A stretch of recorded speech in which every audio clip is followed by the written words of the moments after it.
I'm speaking to Mr. Jesus Gomes Mares, who's the regional manager for Middle East Waters.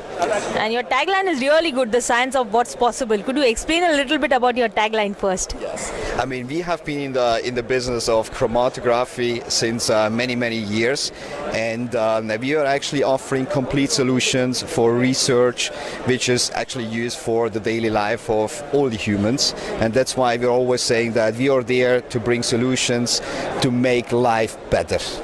Yeah. Could you mention some of the products that are placed over here, displayed at the stall? If you can give me some idea about the advantages and benefits of the products for your customers.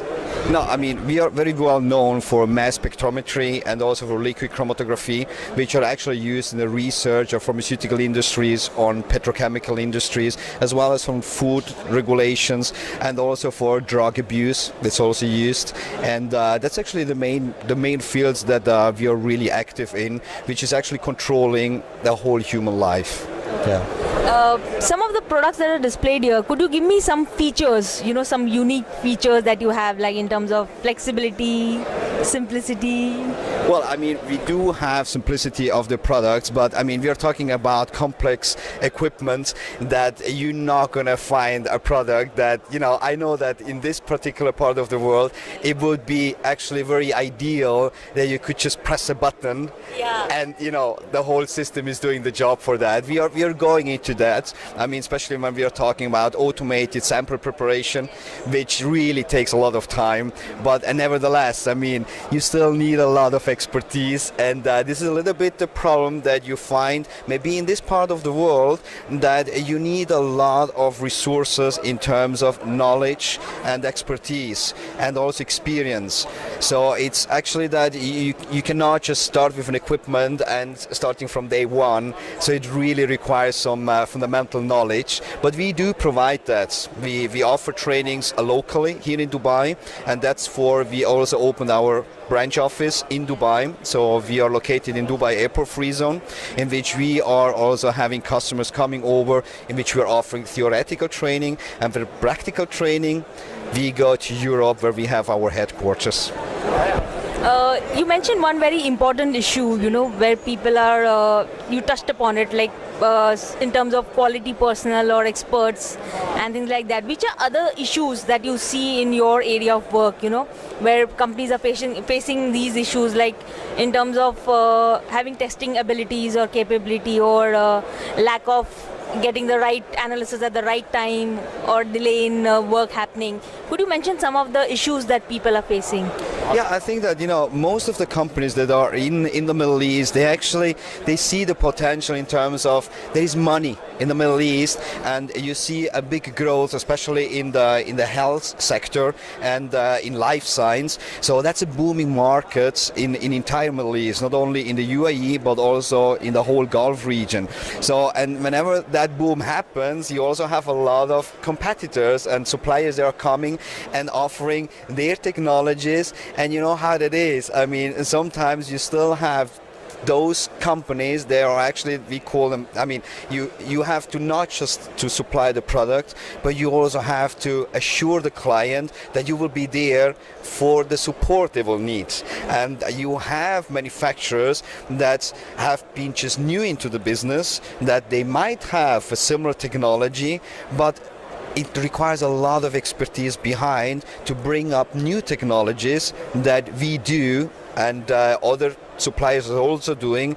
But as you have in most of the markets, when you have a booming sector, you have also some competition, which then comes to the price.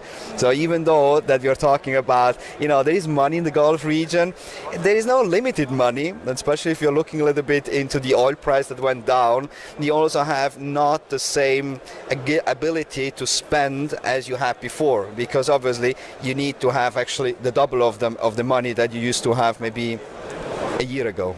Yeah.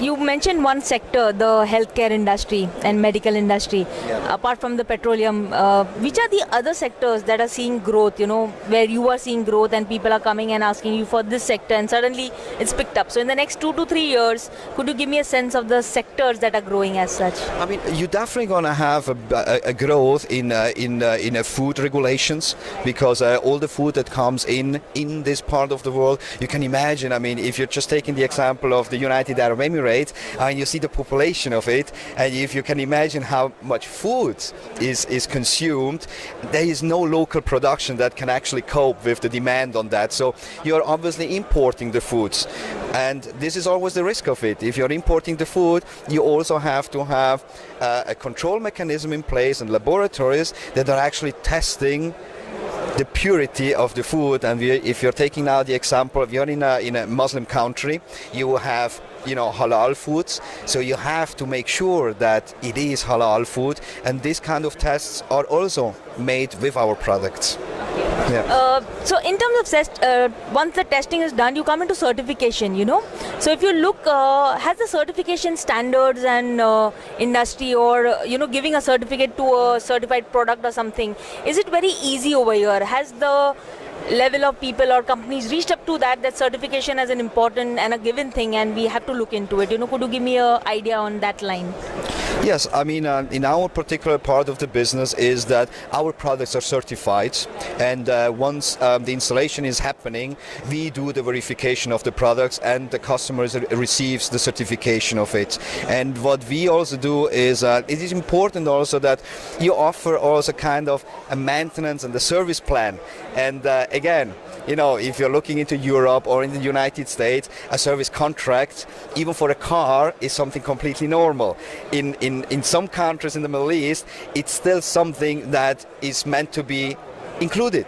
So that means actually you're buying an equipment, but you're expecting the service free of charge. So if the product doesn't perform the way it is supposed to after maybe 600 or 1,000 test results, then obviously you just give a call to the service technician and say, hey, help me out. And obviously it costs money, service, and this is maybe a little bit of a challenge in order to educate the people that how important the service is. And I always compare it with a car. I mean, if you do not the service on a car, obviously it will go on for quite some time, but sooner or later it will break down. Yeah. So that brings me to my final question. I wanted to understand from you, today seems to be like a buzzing day for you. I can see so many visitors and there's so much talk going on, So could you give me a sense of visitors? What are the kind of visitors that have come? Are they existing customers, new customers? And if customers have come, what are they asking for? Are they very happy with the solutions you're providing, and are they giving you a checkbook and just taking a product and going? Could you give me some idea on that?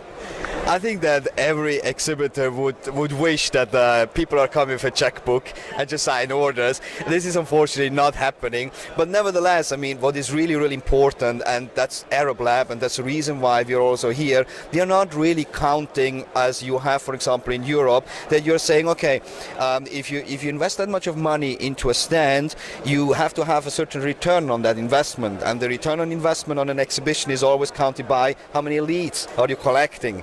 And obviously, if you're looking a little bit into the e-commerce that was really tremendously growing in the last 5 years, you're actually counting in a different way. That, today you can say that an exhibition is very expensive. I mean, if you're looking to Europe or the US, here in the Middle East, ArabLAB, it is expensive, but still is not on a level like in the US or in Europe. So it's still affordable.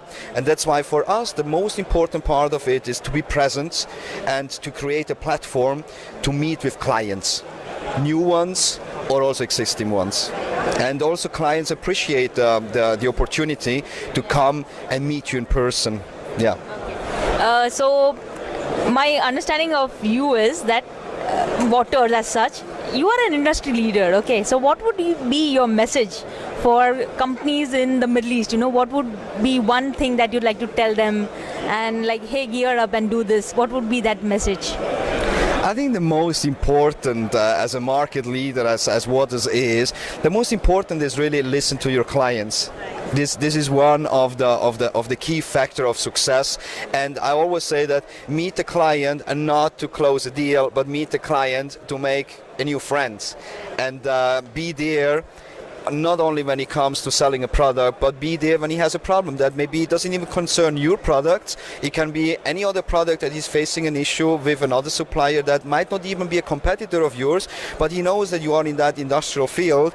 You might have the good contacts to help him out, to put him through to the right person.